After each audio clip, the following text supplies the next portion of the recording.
guys, welcome to Noon Hour Out of the Box, episode 13. I'm Esther Brzezinski. And I am Robert D'Alessio. We are so happy that you're here joining us. We really appreciate all your love and support. A huge thank you to Jenny DeHame, our producer, for making all this happen. And of course, Robert, to you. Thank you so much for being my mentor, my good friend, and a fabulous co-host. Right back at you, because you're a fabulous co-host yourself, and you're pretty talented, if I may say so. And you know what? You're kind of becoming a mentor yourself, because there's a lot of things that I didn't know that you're showing me. So hats off to you, sister. You know, Robert, I so appreciate your optimism and your sunny disposition. And you know what? I think it's in your DNA. Sure is, because I remember my grandfather, God rest his soul, great man. He was alive, and he was always happy and always, having a lot of fun, and he loved life and what have you. Nothing was ever a problem. There was always the solution. And I guess he transmitted that to me. I guess it is in my DNA to be happy. Absolutely. And you know, Robert, I didn't know a lot about DNA and I had to do some research. And in very simplistic form, it's actually a blueprint or recipe for all living things. And yes, go on. Well, yeah, you're going to find DNA in plants and animals. It's all, like you said, all living things. Go on, Esther. Sorry. Yes, no problem. And you know, DNA, or that's a word that I can't pronounce, is the hereditary material in humans and almost all other organisms. Nearly every cell in a person's body has the same DNA, and the information in DNA is stored as a code, and which is made up of these 4 chemicals.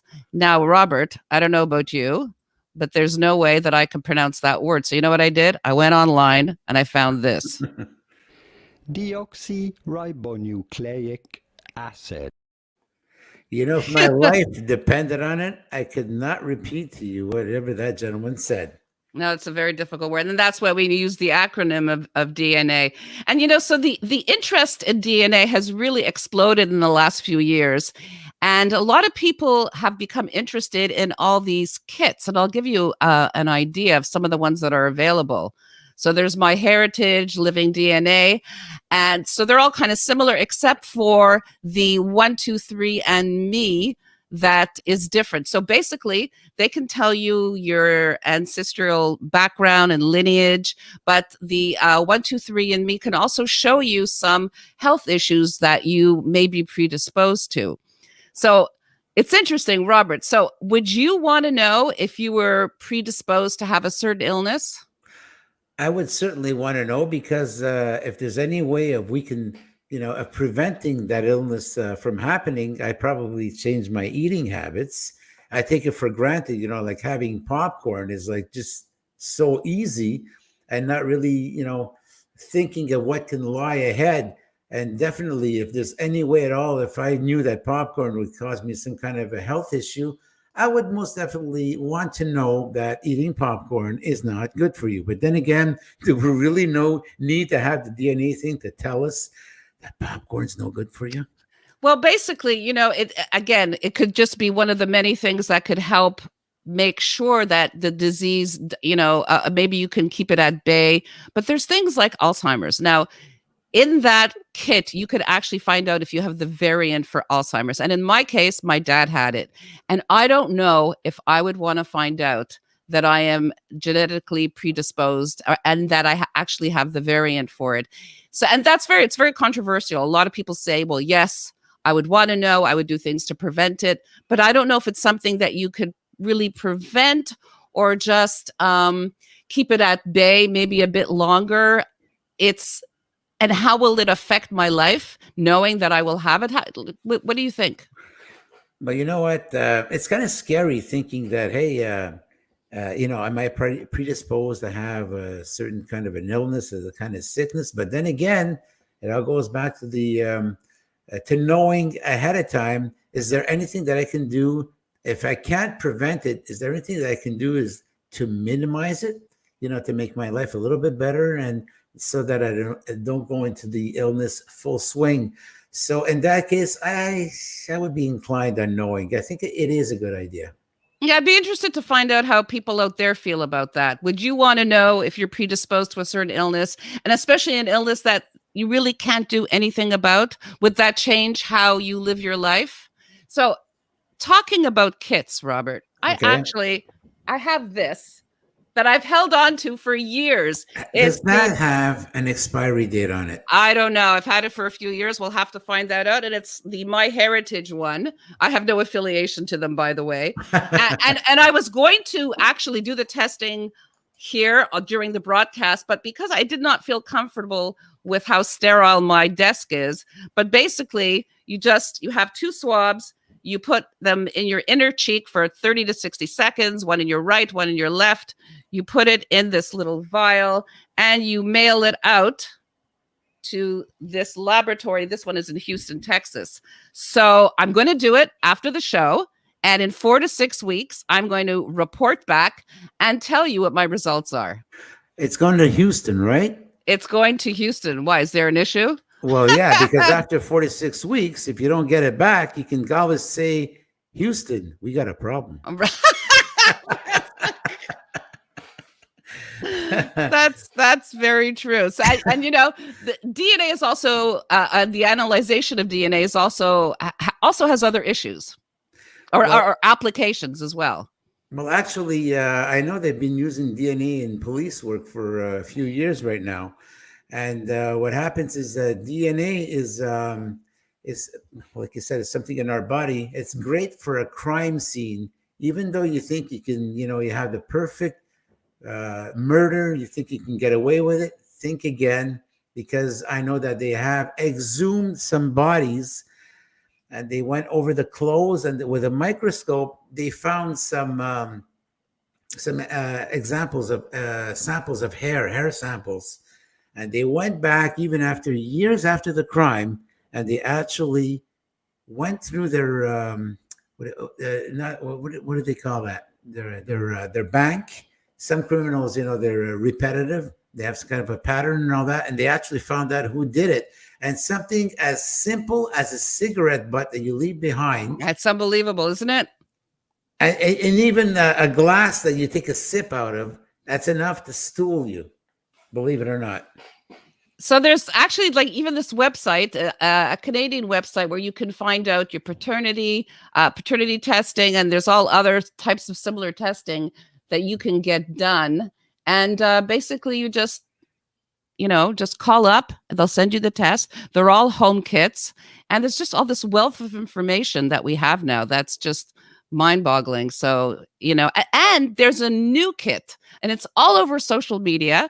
Look at this one. It's hilarious. So it's called Life DNA. And basically, and I see it all over Instagram and Facebook. And basically what they're doing is they are checking to see what foods affect your metabolism, which ones will boost your energy, and discover what foods work best for you. So it has a nutritional value, which is actually a very good idea. So for instance, I believe I'm lactose intolerant, but am I? So this test would actually help clarify that. And also people who have gluten issues or even, just certain foods that work for you because of your DNA and your genetic makeup. So that's quite fascinating. We were discussing backstage before the show came on that you said if some people have a predisposition for a certain muscle mass and all that? Yes, that as well. So it could, and actually I think the 123andMe could actually tell you that if you are predisposed to how muscular you're predisposed to be. Do you have the genetic makeup and the muscularity to be an athlete versus someone like myself who's difficult to get to the gym and it's more difficult to build up muscle mass, but that's an age factor as well. So, I could probably save like $300 just by taking this test, Nah, you're not really predisposed to have Arnold Schwarzenegger muscles and all that. So you know what? I'll save the $300. I won't go to the gym. What's the use, right? That's right. I think it's a good thing if we do. And Robert, I hear something coming in. No, wait. Don't tell me. It's time for Jenny's Fun Facts. Jenny's Fun Facts. We can do it and so let me go. Bra, bra, bra, bra. Now you go blah, blah, blah, blah. But what it is, no, no, no, no. Just come over, no, no, no, no. Just going no. For Pete's sake, did Jesus send the pigs in the lake to be cleansed? Saul was appalled when he found Peter and the apostles roasting Miss Piggy on a stick after he found them after his epiphany. So why do the Jewish, the Muslim, and the Seventh-day Adventist communities still continue to omit pork from their menu? Is DNA perhaps the cause? The pig is genetically very close to humans. University of Illinois animal geneticist Lawrence Shook exclaimed. He and Jonathan Beaver have come together to study the comparative differences between humans and pigs. We took the human genome, cut it into 173 puzzle pieces, and rearranged it to make a pig. The consensus? Everything matched up perfectly. When we look at a pig or a human, we can see the difference instantly. But in the biological sense, animals aren't that much different from one another. At least not as different as they appear, he said. Now, does that mean that we can create a pig-human chimera? Or does this come down to having Aunt Betty on a plate with cilantro and potatoes? Or is it how snake tastes like chicken? Did the zombie apocalypse start a lot sooner than we thought? It is said that both serial killers and Polynesian cannibals have described human as looking like beef, but being most akin to tasting like pork, according to a Smithsonian Magazine article from 2014. Let's leave this thought on the table for now. In Leviticus 11:27, God forbade Moses and his followers to eat swine, camel, badger, and hare, because it parts the hoof that does not chew the cud, also mentioned in Deuteronomy 14:16-8. So what does cud mean besides sounding like a bad word? Well, your grandmother may have told you to chew your food 30 times before swallowing, but she didn't ask you to chew your food, swallow it, and then bring it back up, chew it, and swallow for a second or a third time. Yum yum for those 30 seconds and sloppy thirds. Could you handle that? Some scholars debate if pork became an economic issue around 1000 BC, where chickens required 3,500 liters of water to produce 1 kilo of meat, compared to pigs that require 6,000. Chickens also produce eggs and are easier to carry around, especially in the desert. Another benefit of being close to pig DNA is the fight against disease. Our dearest cousins may be more beneficial to us on the operating table than on our kitchen tables. So while you contemplate your latest egg expectations, will you pass the bacon, Aunt Betty? Fun facts. That was Amazing. absolutely Yeah, fantastic. And you know amazing. what? Yes. I noticed one thing. Yes. Jenny's really getting good with the dance moves. Oh my God, her moves. Like she must be practicing and she doesn't tell us about it. I think somewhere behind the scenes, and maybe she's taking lessons. And you know what? By the way, I'll have an Aunt Betty with a side of fries. Just kidding. Hey, by the way, I love the t-shirt she's wearing and those running shoes, the matching running shoes. That's Yes, just gorgeous. beautiful, Oh, eh? gorgeous. Just as Cheryl Siegel says, I have Ashkenazi DNA. I'm wondering, Cheryl, did you actually do the test? Because I'm Ashkenazi as well, and I'd be curious to know, being Ashkenazi, generally what the percentages of being Eastern European and what other areas of the country we can be derived from. Esther, Yes, what does Ashkenazi mean? Ashkenazi. It's the Eastern European from Jewish people who are from Okay. Eastern Europe are called Ashkenazi. Okay, well, that's fantastic. Hey, listen, Esther, we have few seconds left over here. Oh my goodness, where did the time go? Where did the time go? Where did it go? I don't know. Well, it flew out the window. Yeah, I threw the clock out the window, and the time went right with it.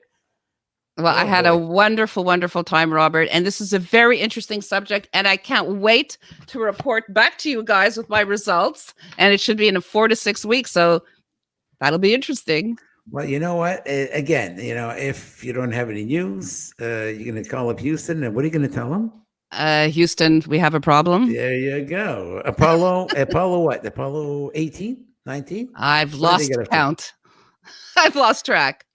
Hey, folks, thank you so much for tuning in to Noon Hour of the Box with my amazing co-host, Esther Brzezinski. I'm Robert D'Alessio. Until next week, and thanks again to our amazing producer of the show, Jenny Duhame. Thank you so much, Jen, for being there and making this show as great as it is. The fun facts, Jenny's fun facts, absolutely amazing. You did an absolutely great job. Folks, stay tuned for another great show next week. Until then, Bye for now. bye.